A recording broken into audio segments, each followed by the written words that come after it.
You're eating clean, you're working out, maybe you're even getting a full 8 hours of sleep, but you're still exhausted, foggy, puffy, wired but tired, gaining weight despite diet and exercise. You keep thinking, what more can I possibly do? Here's the truth.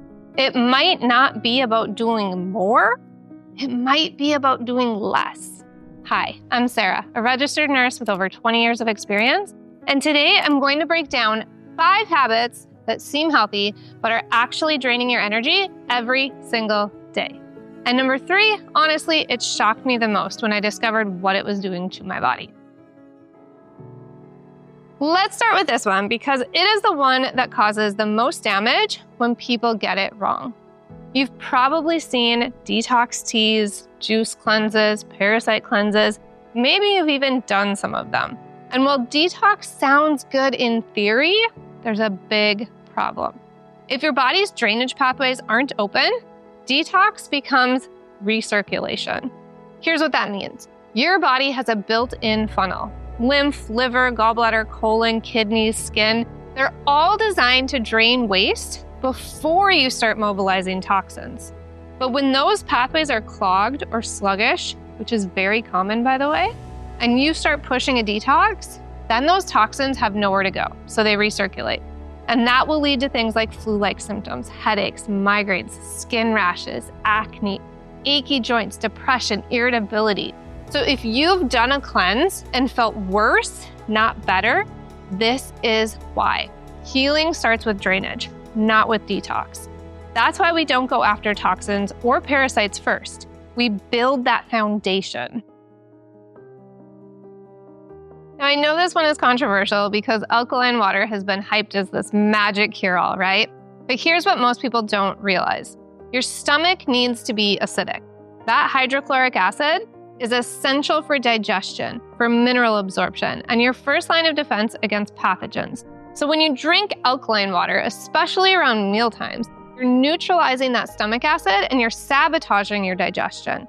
This will lead to things like bloating, poor nutrient absorption, gut dysbiosis, and low stomach acid, which actually ages you faster. If you're already dealing with fatigue, indigestion, or nutrient deficiencies, alkaline water might be making things worse.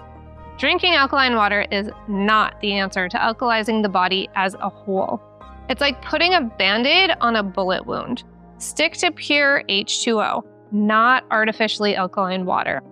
And if you're curious, I recommend distilled water with added minerals because it's the most pure form of water that exists. It's just H2O, right? The process of distillation requires removing the water from the toxins, rather than trying to filter out all the impurities from the water, which never gets them all. And the filters break down over time as they get more and more clogged. This is a whole topic for another video though. Moving on. Let's talk about one of the biggest myths in wellness, that fat is bad for you. For years, we were told to avoid fat to lose weight, right? Or to protect our heart. But the reality, your brain, hormones, and mitochondria, they depend on fat. Healthy fats like avocado, coconut oil, grass-fed butter, olive oil, egg yolks, they are critical for hormone production, for your brain function, for nervous system repair, for cellular membrane health. And you guessed it, mitochondrial energy. When you cut fat too low, your body loses the very building blocks it needs to function. That might lead to you feeling tired, anxious, craving sugar, foggy, cold, hangry. This was one of the biggest shifts I made in my own healing, and it changed everything. Fat is not the enemy. Processed oils are the enemy, right? Whole nourishing fats, those are medicine.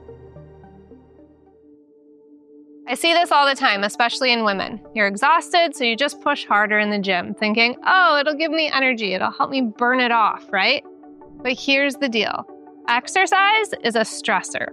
And when your body's already in survival mode, too much exercise, especially things like HIIT, cardio, fasted workouts, those are gonna push you further into burnout. So here's what happens.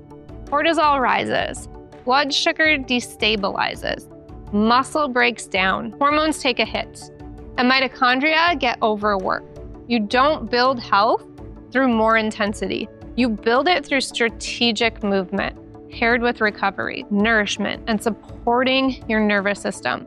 If you're tired all the time but forcing workouts, your body might not need more exercise. It might need a reset. Your body's trying to tell you something. Slow down and listen to what your body is telling you and honor that. Okay, this one surprised me too. Smoothies, they seem like the perfect healthy breakfast, right? They're quick, they're packed with superfoods, they're easy to digest. But here's what they often don't have: enough fat, enough protein, or anything grounding for your blood sugar. When you drink a cold, high-carb smoothie first thing in the morning, especially one packed with fruit and nut milk, you spike your blood sugar and you trigger a cortisol response. That means crashing mid-morning, feeling hangry, brain fog by 10 a.m., anxiety, irritability, and more inflammation. If your energy dips before lunch, look at your breakfast. Try a warm, protein-rich, fat-stabilized breakfast instead. Think of things like eggs with avocado, bone broth, or even leftovers from your dinner. You'll be shocked at how much calmer and more focused you feel and how quickly you get off that blood sugar roller coaster. The truth is, so many women are doing their very best. We follow the advice that we're given, right? We work hard, we eat clean, take the supplements, push through, and yet we're still tired, inflamed, foggy, anxious, dismissed by conventional medicine. I want you to know something. It's not your fault. You're not doing it wrong. You've just been misled. Because true energy does not come from chasing trends or following surface level fixes. It comes from healing the terrain. The internal environment of your body depends on to function and to thrive. If this connected the dots for you, or you're realizing, hey, maybe I need a different approach, then you need to watch my story.